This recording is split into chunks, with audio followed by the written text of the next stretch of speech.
ETF index mutual funds నేర్చుకుని stock మార్కెట్లో రాణించాలనుకుంటున్నారా? వెంటనే ఈ నెంబర్కి కాల్ చేయండి. నమస్తే, welcome back to Suman TV.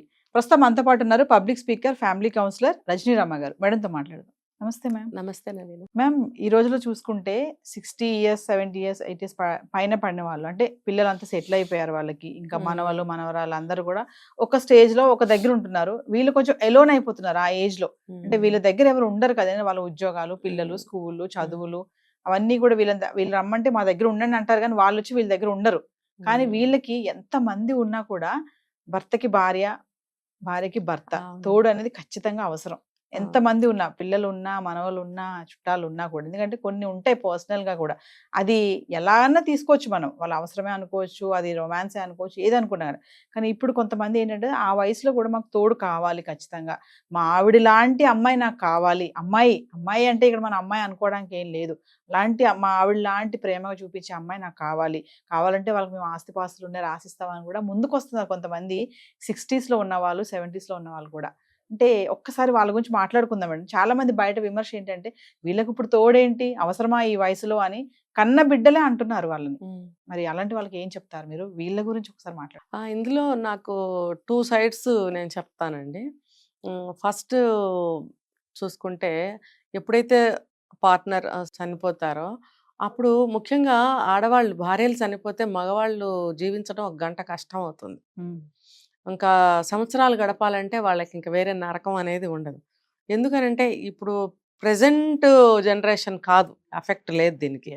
పాతకాలం చూసుకుంటే వాళ్ళు ఒక 40 సంవత్సరాలు, 50 సంవత్సరాలు, 60 సంవత్సరాలు కాపురాలు చేసిన వాళ్ళు ఉంటారు. చిన్న వయసులో పెళ్ళిళ్ళు అవుతాయి వాళ్ళకి. అబ్బాయిలకు కూడా ఆ రోజుల్లో 16కి 17కి పెళ్ళిళ్ళు అయ్యేవి. సో చూసుకుంటే వాళ్ళకి అన్ని సంవత్సరాల వైవాహిక జీవితం అనుభవాలు ఉంటాయి వాళ్ళకి. అన్ని సంవత్సరాలు కలిసి ఉన్న తర్వాత, ఇందులో మళ్ళీ నేను ఇంకొక పక్కకి తీసి ఇంకొక పాయింట్ చెప్తా. ఈ భర్తలు ఆ భార్యలను ఎలా చూశారనేది మనకి పక్కన పెట్టాల్సిందే. ఎందుకనంటే వాళ్ళు సంతోషమే పెట్టారా, దుఃఖమే పెట్టారా, ఏడిపించారా, కొట్టారా అని మనకు తెలియదు. అలాంటి వాళ్ళు లేరండి, ఉన్నారు కదా. అయితే అలా ఒకవేళ అలా బాధలు పెట్టిన హస్బెండ్స్ ఉన్నా కూడా ఆ భార్యలు వాళ్ళకి ఎన్ని సేవలు చేసి ఉంటారు. స్టిల్ మా జనరేషన్ వరకు మేము కూడా అన్నీ అందిస్తూనే ఉంటాం ఈ రోజుకి కూడా. ఇవాళ ఇక్కడ కుర్చీలో కూర్చొని మాట్లాడుతున్నాను కదా అని ఎవరు అనుకోవటానికి లేదు. ఇంటి దగ్గర A to Z నేనే చేస్తాను, తీసుకెళ్ళి అందిస్తాను. ఏ మూల ఉన్నా, ఎక్కడున్నా, కాలు నొప్పి పెట్టనివ్వండి, చేయి నొప్పి పెట్టనివ్వండి, ఇంట్లో మేడ్ రాకపోనివ్వండి, ఏదైనా సరే. అలా వాళ్ళు వచ్చి ఒకవేళ తీసుకోవచ్చు కదా అంటే వచ్చి తీసుకున్నా కూడా నాకు తృప్తి అనిపించదు. ఎందుకంటే ఇక్కడ ఈ సబ్ కాన్షియస్ మైండ్ లో ఉండిపోయింది. చెయ్యి ఆటోమేటిక్ గా, కాలు ఆటోమేటిక్ గా వెళ్ళిపోతుంది. ఒకవేళ వాళ్ళు వచ్చి తీసుకున్నా మనకేంటి అసంతృప్తి, వెల్తిగా అనిపిస్తుంది. అంటే వాళ్ళు మనతో ఎలా అన్నా ఉండనివ్వండి, మంచివాళ్ళు అవనివ్వండి, మనల్ని బాధించే వాళ్ళు అవనివ్వండి, ఈ పని అనేది గత ఇన్ని సంవత్సరాల నుంచి అలవాటు అయిపోయింది కాబట్టి వెళ్తూనే ఉంటాం, చేస్తూనే ఉంటాం, వాళ్ళు ఎలాంటి వాళ్ళైనా కానివ్వండి. సో వాళ్ళేంటి ఇంత సేవలు చేస్తున్నా సరే, ప్రేమించే భర్త ప్రేమించాడు, తిట్టే భర్త తిట్టాడు, తిడుతూనే ఉన్నాడు చనిపోయేదాకా. మరి ఇంకా కొంతమంది 80 ఏళ్ళు వచ్చిన భార్యలను కొట్టేవాళ్ళు ఉన్నారు. కొట్టారు, నాకు తెలిసి ఇప్పుడుకున్నారు, ఇంకా మరి కొడుతున్నారు.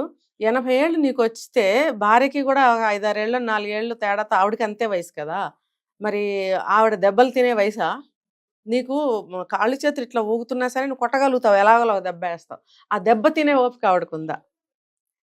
మరి ఆ రోజుల్లో వాళ్ళు ప్రేమించినా, ముద్దు పెట్టుకున్నా, విసురుగొట్టినా అలా అలా అన్నేళ్ళు కాపురం చేసుకుంటూ వచ్చారు కాబట్టి, కష్ట సుఖాలు ఏమన్నా వచ్చినా సరే ఇష్టానో కష్టానో మాట్లాడుకున్నారు కాబట్టి. ఎందుకనంటే కొంతమంది భర్తలు షేర్ చేసుకోరు భార్యలతో, సింగిల్ నిర్ణయాలే ఉంటాయి, ఏం చెప్పరు. వాళ్ళు నిర్ణయించిందే ఇంట్లో జరగాలి.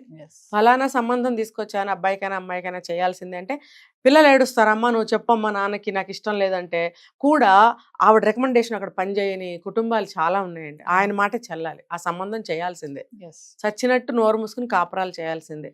ఇప్పుడులాగా అప్పుడు విడాకులు లేవుగా, ఒక 40 సంవత్సరాల క్రితం. మరి ఆ రోజుల్లో ఆ పెళ్ళిళ్ళు చేస్తే చచ్చినట్టు పడి ఉండాల్సిందే అని, ఇంక్లూడింగ్ మాలాంటి వాళ్ళం కూడా.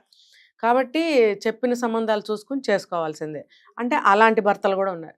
మళ్ళీ ఏమో మన అబ్బాయికి ఏ సంబంధం చేద్దాము, ఇది బాగుంటుందంటావా, అమ్మాయికి నీ లక్షణాలు ఉంటే బాగుంటాయి కదా అని సంప్రదించిన భర్తలు కూడా ఆ రోజులు ఉన్నారు.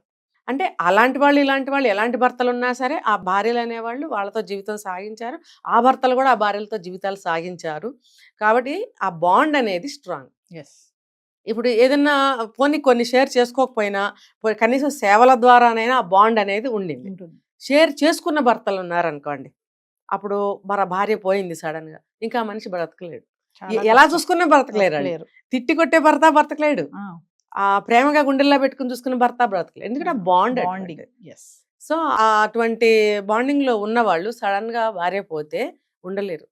అటువంటి వాళ్ళని మళ్ళీ ఇటు పక్కకు వస్తాను నేను. పిల్లలు ఇద్దరు, ఆ రోజుల్లో వాళ్ళకి ఎక్కువ మంది పిల్లలే ఉంటారు, కనీసం ముగ్గురు ఉంటారు. ముగ్గురు పిల్లలు ఉన్నప్పుడు ముగ్గురు పిల్లలు కూడా ఉద్యోగరీత్యా కానీ వ్యాపారాల రీత్యా కానీ దూర ప్రాంతాల్లో ఉన్న ఊళ్ళో ఉన్న వాళ్ళ ఫ్యామిలీస్తో వాళ్ళకి సరిపోతూ వీళ్ళని చూడలేకపోతున్నారు.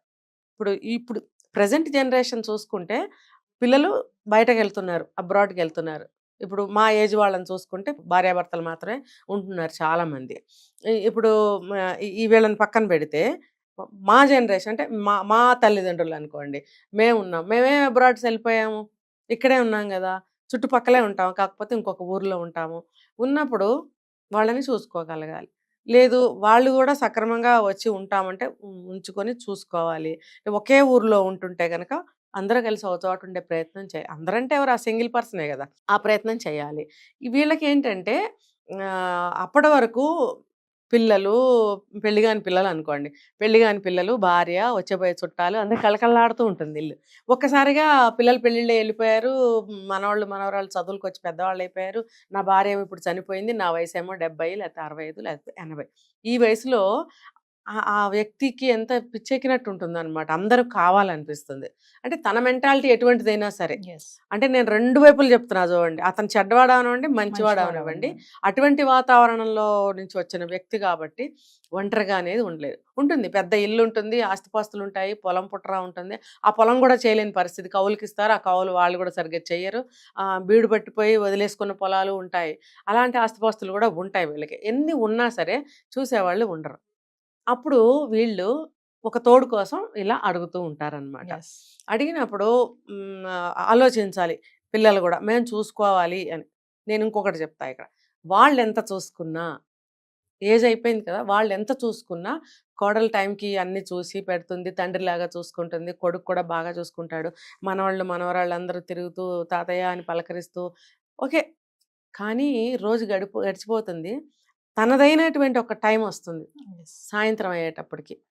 అందరూ ఎవరి పక్షులు గూళ్ళకి వెళ్ళిపోయినట్టు వాళ్ళ వాళ్ళ పనుల్లో నిమగ్నం అయిపోతారు, భోజనాలు అయిపోతాయి, ఎవరి రూమ్లోకి వాళ్ళు వెళ్ళిపోతారు, చదువుకున్న వాళ్ళు చదువుకుంటారు, నిద్రపోయే వాళ్ళు నిద్రపోతారు. మళ్ళీ ఈయనకి తనదైనటువంటి ఒంటరి సమయం వస్తుంది. అప్పుడు ఈయనకేమనిపిస్తుంది, గతంలో పొద్దుటి నుంచి రాత్రి వరకు జరిగిన విషయాలన్నీ ఒక మంచి భర్త అయితే షేర్ చేసుకుని ఉన్నాడు ఎస్. కదా.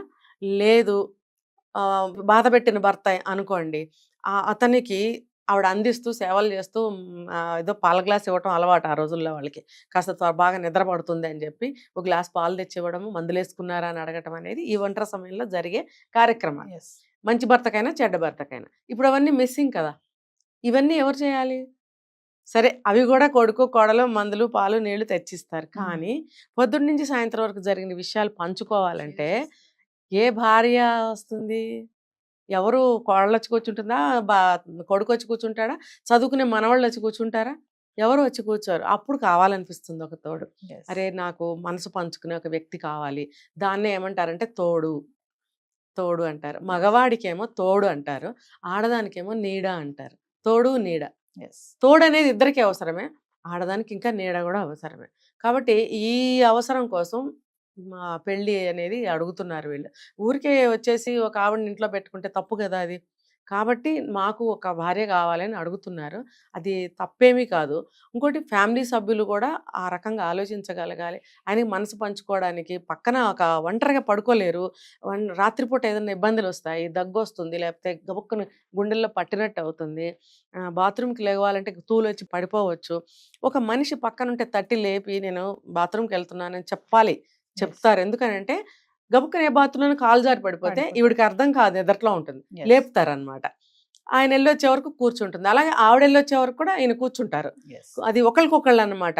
అప్పుడు మిగతా సభ్యులకి తెలియజేస్తాం, అయ్యో పడిపోయారైనా రండిరా అని పిలుచుకొస్తారు. ఆ తోడు కోసం అన్నమాట. కానీ పిల్లలు మేడం ఇప్పుడు జనరేషన్ వాళ్ళకి ఇలాంటివన్నీ కూడా ఇప్పుడు మీకు అవసరమా పెళ్లి, పిల్లలు ఉన్నారు కదా, మనవలతో ఉండొచ్చు కదా, ఇప్పుడు పెళ్లి చేసుకుని మీరు ఏం చేస్తారు అనే ఒక క్వశ్చన్ మార్క్ వస్తుంది కదా. అంటే వాళ్ళకి అసలు అవును. పెళ్లి అనేది వాళ్ళు ఎందుకు అడుగుతున్నారు, వీళ్ళు ఎందుకు వద్దంటున్నారు, అంటే వాళ్ళ పిల్లలు ఏం కోరుకుంటున్నారు పెళ్లి అంటే? అది వాళ్ళు నెగెటివ్గా ఆలోచించడం వల్ల వస్తుంది. రెండోది చెప్పిన ఆస్తులు. ఆస్తులు పోతాయేమో అని భయం. చూడండి, ఏది కూడా నేను ఒకసారి చెప్పాను, ఈ విశ్వంలో ప్రేమ అనేది ఊరికే రాదండి. ఇచ్చి పుచ్చుకోవాలి ఏదైనా సరే. ఏదైనా సరే మనం ప్రేమగా ఎందుకుంటాం? ఇప్పుడు వాళ్ళతో మనకు ఒక పని ఉంది, లేకపోతే వాడు బాగా చదువుకుని ఒక స్టేజ్కి రావాలి, మనం ప్రేమగా చెప్పాలి. లేదు ఎవరైనా వచ్చారు మన ఇంటికి, వాళ్ళు కొంచెం సేపే ఉంటారు, కొంచెం ప్రేమగా మంచిగా మాట్లాడి మంచిగా పంపించాలి. ఇట్లా విశ్వంలో ప్రతి ఇద్దరి మధ్యన కూడా ప్రేమతోనే ప్రతి పని ఉంది. ఊరికనే అంటే ఎవరు కూడా రాంగ్గా అర్థం చేసుకోకూడదు. ఈ ప్రేమ అనేది ఏ అవసరం లేనిదే ప్రేమ అనేది పుట్టదు. ఇప్పుడు ఇద్దరు వ్యక్తులు ప్రేమించుకుంటారు, ఎందుకు ప్రేమించుకుంటారు? తనను నేను పెళ్లి చేసుకుంటే నా జీవితం బాగుంటుంది, నేను ఈ అమ్మాయిని చేసుకుంటే, నేను అబ్బాయిని చేసుకుంటే మా జీవితాలు బాగుంటాయి అనేది ఒక అవసరం కదా అది. కాబట్టే కదా ప్రేమ అనేది అక్కడ మనం పెంచుకుంటూ వెళ్తాము. లేకపోతే మన ఇద్దరం కలిసి ఉందాం అని చెప్పి దెబ్బలాడేస్తే కలిసి ఉంటామా? లేదు. ప్రేమతోనే సాధిస్తాం. ప్రేమ అనేది ఒక సాధనం. కాబట్టి ఆ సాధనంతో మనం సమకూర్చుకోవాలి ఏదైనా కూడా. ఆ ప్రేమ లేనిదే దేన్ని కూడా సాధించాలి. అలాగే వీళ్ళు కూడా ఈ పిల్లలు అనేవాళ్ళు అర్థం చేసుకోవాలి. తర్వాత ఈ ఆస్తిపాస్తుల దగ్గరకు వస్తే కొంత ఆస్తి అనేది ఆశ ఉంటేనే అవతల వాళ్ళ ఒక ఆవిడని చేసుకోవాలి. ఆవిడ తరఫున ఎవరో ఫ్యామిలీ ఉంటారుగా ఖచ్చితంగా. మా ఇంట్లో స్త్రీని ఇంకో ఇంటికి పంపిస్తున్నామంటే వాళ్ళు ఎలాంటి వాళ్ళు మనకు తెలీదు. ఇప్పుడు నేను చూశాను ఒక చోట, నాకున్న ఆస్తిలో కొంత భాగం ఇస్తాను, కొంత అంతా ఇవ్వను అని ఒక ఆయన చెప్పడం నేను విన్నాను. అంటే అవతల వాళ్ళు కూడా వాళ్ళ స్త్రీని ఇంటికి పంపించాలి అని అంటే కొంత ఏదన్నా సెక్యూరిటీ అనేది చూస్తారు. లేకపోతే ఆ వయసులో ఆవిడ ఆస్తులు ఏం చేసుకుంటుంది? ఒక సెక్యూరిటీ అన్నమాట. చూడండి, ఇన్ కేసు రేపొద్దున కొద్ది రోజులేక ఆయనే ముందు పోయాడు, వీడు ఒంటరి అయిపోతాడు. అప్పుడు మళ్ళీ ఆవిడకి సేమ్ ఏజ్ ఓల్డ్ స్టోరీగా. అయితే ఇక్కడ క్లాజ్ ఏంటంటే స్త్రీ పోతే మగవాళ్ళు ఎక్కువ కాలం బ్రతకలేరు. అదే భర్త పోతే స్త్రీలు కొంచెం స్ట్రాంగ్ మైండ్తో బ్రతకగలుగుతారు. సో పెళ్ళిళ్ళల్లో కూడా స్త్రీధనం అని చెప్పి కొంత ఇస్తారు. జీవితం ఏదైనా ఆగమైతే ఎలాగో బ్రతుకుతుంది అని. ఈ రోజుల్లో చదువులు ఉన్నాయి కాబట్టి ఉద్యోగం చేసుకుని బ్రతుకుతున్నారు. ఆ రోజుల్లో ఎంతో కొంత ఆస్తులు ఇచ్చేవారు. ఆ ఆస్తి ఏంటంటే స్త్రీధనం, అది ఎవరు ముట్టుకోకూడదు. అలాగే ఇక్కడ కూడా ఈ పెళ్లిలో కొంత ఆవిడకి ఇస్తాను అని అంటే అవతల వాళ్ళు కూడా వాళ్ళ స్త్రీని ఈ ఇంటికి పంపించడానికి ఇష్టపడతారు. తర్వాత ఇటువైపు సంతానం కానీ అటువైపు సంతానం కానీ ఆలోచించాలి. వాళ్ళు ఒంటరి బ్రతుకుకి మనం ఎంతవరకు తోడవ్వగలుగుతాము.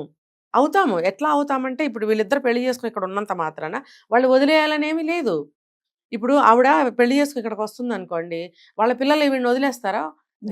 ఈయన సంతానమే ఈవిడిని చూడాలా అంటే చూస్తారు, వీళ్ళు చూస్తారు. అంత మాత్రం చేత మీరు వదిలేస్తారా? ఈవిడ సంతానము ఈవిడిని చూసుకోవాలి, ఆయన సంతానము ఈయన చూసుకోవాలి. వీలైతే ఇద్దరు సంతానాలు కలిపి వీళ్ళిద్దరిని తల్లిదండ్రుల్లాగా చూసుకోగలిగిన రోజు వచ్చినప్పుడు ఈ పెళ్లిళ్ళకి స్వాగతం. Thank you ma'am.